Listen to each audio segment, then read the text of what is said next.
তীব্র গরমে এতদিন হিটওয়েভ চলছিল ভারতে, তবে গতকাল তীব্র ধুলোর ঝড়ের কবলে পড়ে ভারত, যা আগে কখনো দেখেনি এই দেশ। হঠাৎ এমন প্রকৃতির বিপর্যয় দেখে বিস্মিত হয়ে পড়ে ভারতের মানুষ। বিশেষ করে ভারতের মুম্বাই এই ধুলোঝড়ের আক্রমণের শিকার হয়।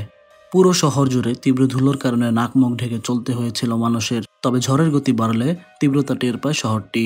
মর্মান্তিক অবস্থা সৃষ্টি হয় তখনই যখন একটি বিশাল লোহার বিলবোর্ড বা বিজ্ঞাপনের ব্যানার ভেঙে পড়ে রাস্তার মানুষের উপর। এতে ঘটনাস্থলেই মারা যান 14 জন।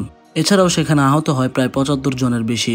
সারা রাত ধরে চলে উদ্ধার কার্যক্রম। লোহার তৈরি সেই ব্যানার বেশি আঘাত হানে রাস্তার উপর গাড়িতে থাকা মানুষের উপর, যার ফলে গাড়ির ভেতরে আটকে পড়েন 88 জন মানুষ।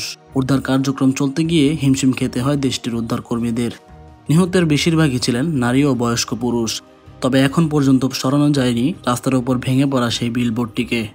এছাড়াও পুরো শহরের আস্তে আস্তে ভাঙতে শুরু করে সিম নেটওয়ার্কের টাওয়ার। কনস্ট্রাকশন সাইটের লম্বা টাওয়ারগুলোও ভাঙতে শুরু করে। রাস্তার পাশে বিজ্ঞাপনের বিলবোর্ড ব্যানার ভেঙে পড়ে রাস্তা ও রেল লাইনের উপর, যার ফলে আহত ও নিহতের সংখ্যা দাঁড়ায় দেশটিতে শতাধিক। বন্ধ হয়ে যায় পুরো দেশের যানবাহন ও যোগাযোগ ব্যবস্থা। এছাড়াও ভারতের অনেক শহরে বন্ধ হয়ে যায় বিদ্যুৎ সরবরাহ। এতে চিন্তিত হয়ে পড়ে ভারত সরকার। বর্তমানে পুরো দেশটিতে জারি করা হয়েছে জরুরি অবস্থা।